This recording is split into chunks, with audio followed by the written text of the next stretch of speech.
ಬೆಳೆಗಳನ್ನು ಬೆಳೆದು ಪ್ರಜೆ ಪಾಲಕರೆಲ್ಲರೂ ಸುಖ ಸೌಖ್ಯದಿಂದಿರಲಿ ಆ ವಿಚಾರವನ್ನು ಸಾಂಗವಾಗಿ ತಿಳಿಸು. ಅಪ್ಪೇ ಮಹಾಪ್ರಭು.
ನಿನ್ನಂತಹ ಮಂತ್ರಿಯು ನನ್ನ ರಾಜ್ಯದಲ್ಲಿರುವಾಗ ನನಗೆ ಭಯವೆಂದರೇನು? ಈ ನಿನ್ನ ಪೀಠವನ್ನು ಮನ್ನಿಸು. ಅಪ್ಪಣೆ. ಸೈನಿಕರೇ, ಮಹಾಪ್ರಭು, ನಮ್ಮ ಸೈನ್ಯವನ್ನು ಯಾವ ರೀತಿ ಗೆಲ್ಲುವೆ ಆ ವಿಚಾರವನ್ನು ಸಾಂಗವಾಗಿ ತಿಳಿಸು. ಅಪ್ಪೇ ಮಹಾಪ್ರಭು.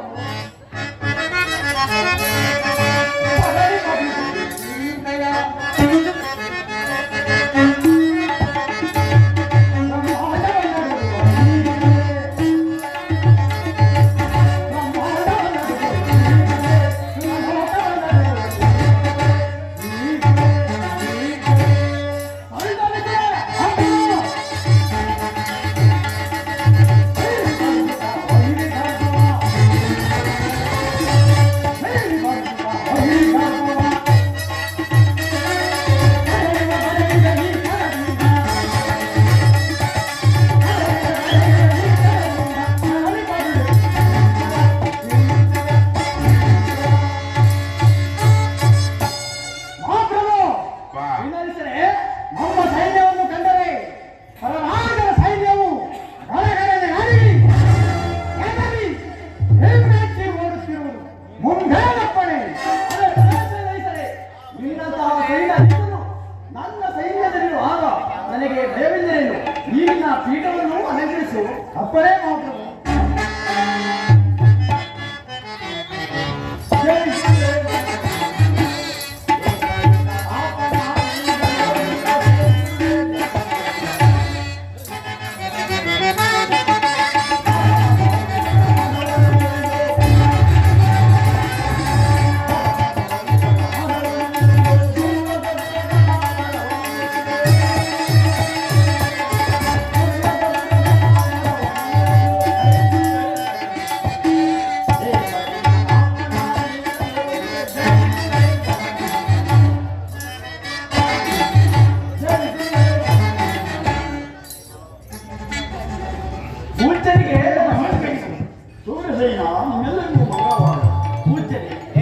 ಎಂದು ಬಾರದಿರುವರು ಇನ್ನು ನಮ್ಮ ರಾಜಸ್ಥಾನಕ್ಕೆ ಬರಲು ಕಾರಣವೇನು?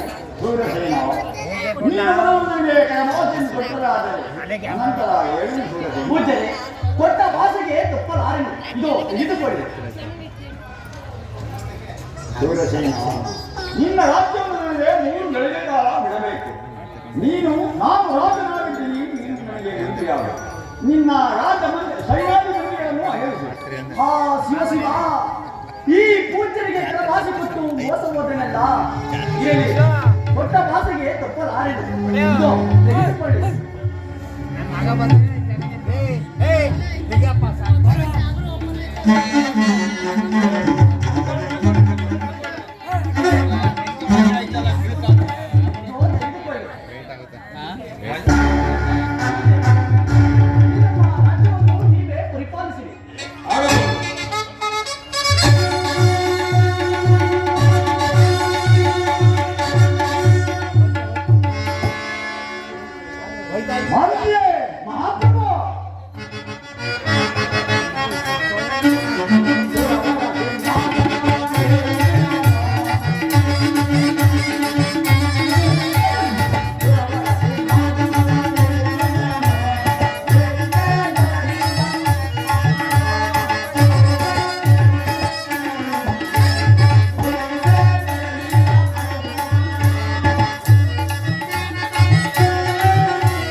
ನಿಮಗೆ ಮಂಗಳವಾರನೇ ಮೇಲೆ ಕೇಳಿರಿ.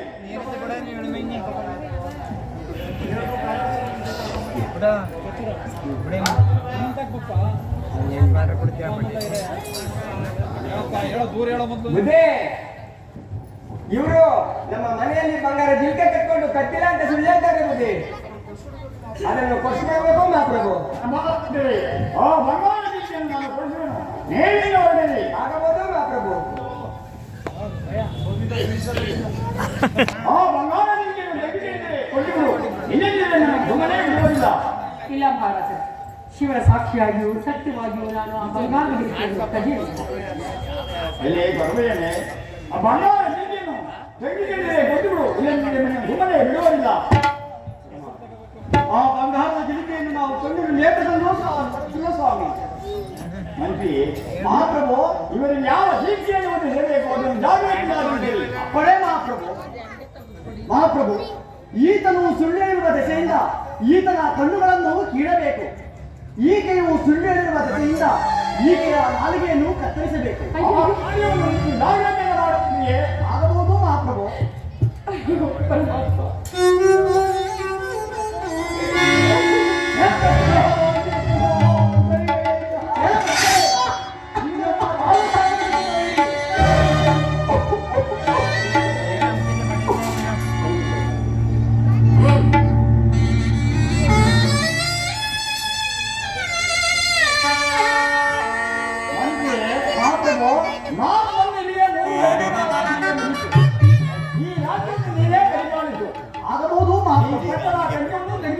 ಆಗಬಹುದು ಮಹಾಪ್ರಭು.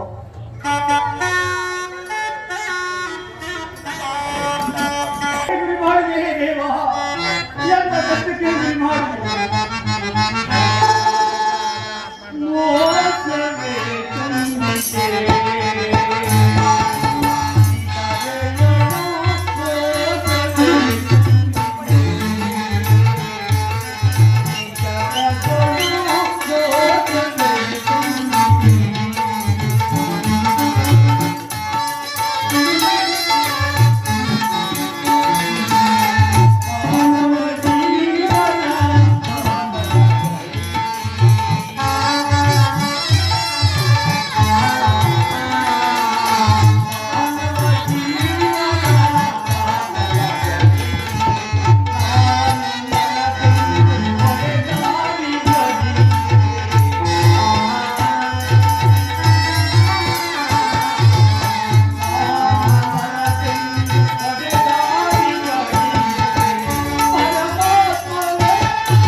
ನನ್ನ ಚಂದ್ರಾಸಿನಿ ನೋಡಿದರೆ ನಾಯಿಗಳಿಲ್ಲದಂತೆ ಮಾಡಿದೆ. ನನ್ನನ್ನು ನೋಡಿದರೆ ಕಣ್ಣಿನ ನೇತ್ರಗಳ ನೋವು ಇಲ್ಲದಂತೆ ಮಾಡಿದೆ. ನನ್ನ ಕುಮಾರನನ್ನು ನೋಡಿದರೆ ಕರಗಳಿಲ್ಲದಂತೆ ಮಾಡಿದೆ. ಪರಮಾತ್ಮ ಸರ್ವೇಶ, ಇದೆಲ್ಲವೂ ನಿನ್ನ ಲೀಲೆಯೇ ಪರಮಾತ್ಮ.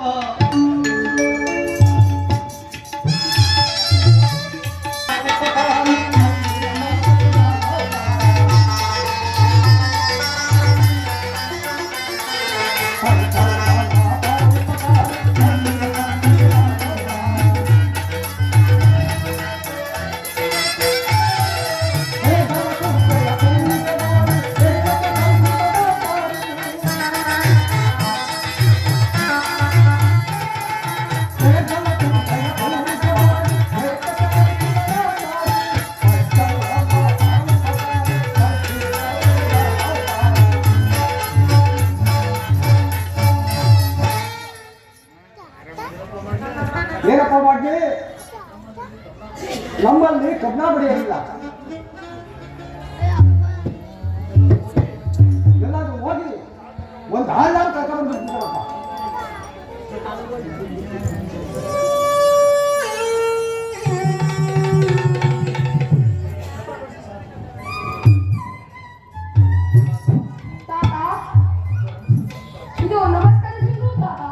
ಮಗು ನಿನಗೆ ಮಂಗಳವಾಗಲಿ. ನೀನು ಬಂದ ಸಮಾಚಾರ ಏನಪ್ಪ? ತಾತ, ಆ ಶನಿದೇವರ ಕಥೆಯನ್ನು ಓದವರು ಯಾರಾದರೂ ಇದ್ದರೆ ತೋರಿಸು ತಾತ. ಮಗು, ಹಾಗಾದರೆ ಆ ಶನಿದೇವರ ಕಥೆಯನ್ನು ನಾನೇ ಓದುವುದು. ನಿಮ್ಮ ತಂದೆ ತಾಯಿನ ಬಳಿಗೆ ಒಗೂಡ ಗಡಿಬಹುದು. ಆಗಬಹುದು ತಾತ.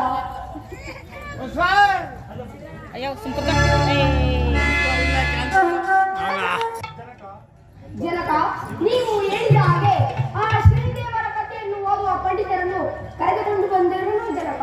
ಚತುರ, ಆ ಶನಿದೇವರ ಕಥೆಯನ್ನು ಓದುವ ಪಂಡಿತರನ್ನು ಕರೆದುಕೊಂಡು ಬಂದಿರಬೇಕು ಮಗು. ಹೌದು. ಅವರು ಎಲ್ಲಿರುವರು ಮಗು?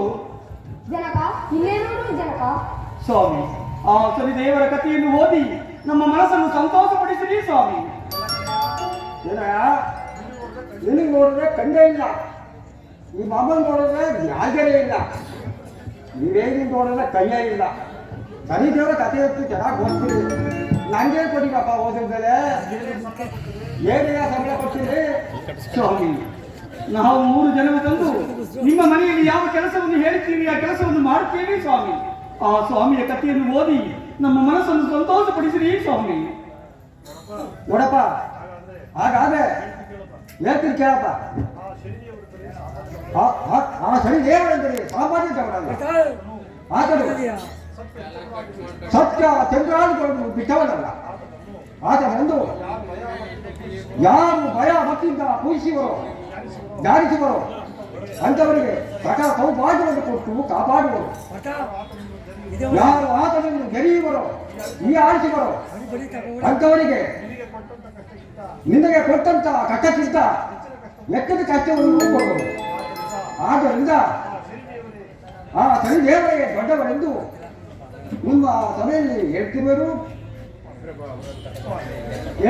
ಸ್ವಾಮಿ.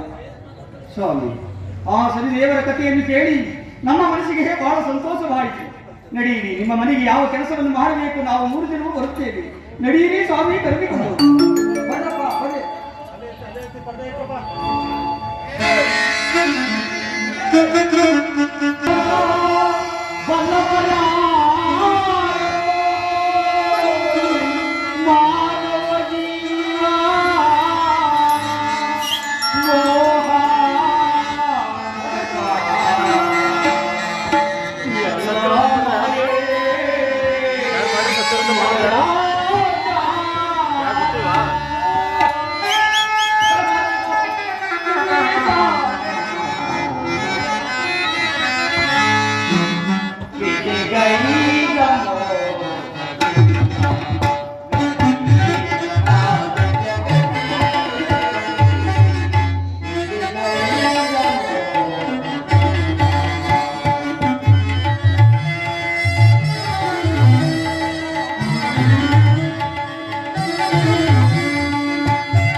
ಸಾಕ್ಬಿಟ್ಟಪ್ಪ ಸಾಕ್ಬಿಟ್ಟು ನಿಮ್ಮ ಕಪುರವೆಲ್ಲವೂ ತಾತ್ವಿಕವೋ ಸ್ವಾಮಿ? ಹೋಗಿ ಸ್ವಾಮಿ ನನ್ನ ಗೋಡೆ ಬಿಟ್ಟ ತೊಂದರೆ ಇಲ್ಲ ಕೂಟ್ಗೆ ಅಲ್ಲ ಒಟ್ಟಾಯ್ತಲ್ಲ ಹೊಡೆದು ಬಿಟ್ಟಾಗ ಜನಕ ಯಾವುದೋ ಒಂದು ಪತ್ರಿಕೆಯು ಬಂದಿರೋದು ಜನಕ. ಮಗು, ನಾನು ಓದೋಣ ಎಂದರೆ ನನ್ನ ಕಣ್ಣಿನ ನೇತ್ರಗಳು ಸುದ್ದ ಇಲ್ಲ.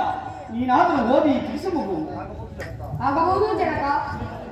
ಶ್ರೀಮದ್ ಗುಣ ಸಂಪತ್ತನ್ನು ದೇಶದ ಮಹಾಜನರಿಗೆ ತಿಳಿಸಿ ಸೂರಸೇನ ಮಾಡುವ ನಮಸ್ಕಾರಗಳು. ನಮ್ಮ ಹಣದ ತೂಕಕ್ಕೆ ಯಾರು ಧರ್ಮವನ್ನು ಪಾಲಿಸೋರೋ ಅಂತವರಿಗೆ ಸಕಲ ಸೌಭಾಗ್ಯವನ್ನು ಕೊಟ್ಟು ಅಪಾರವಾದ ಬಹುಮಾನವನ್ನು ಕೊಡುತ್ತೇನೆ. ಇಷ್ಟೇ ಜನಕ. ಮಗು, ಹಾಗಾದರೆ ಕರೆದುಕೊಂಡು ನಡೆಯಬಹುದು. ಆ ಧರ್ಮವನ್ನು ಪಾಲಿಸೋಣ. ಆಗಬಹುದು ಜನಕ.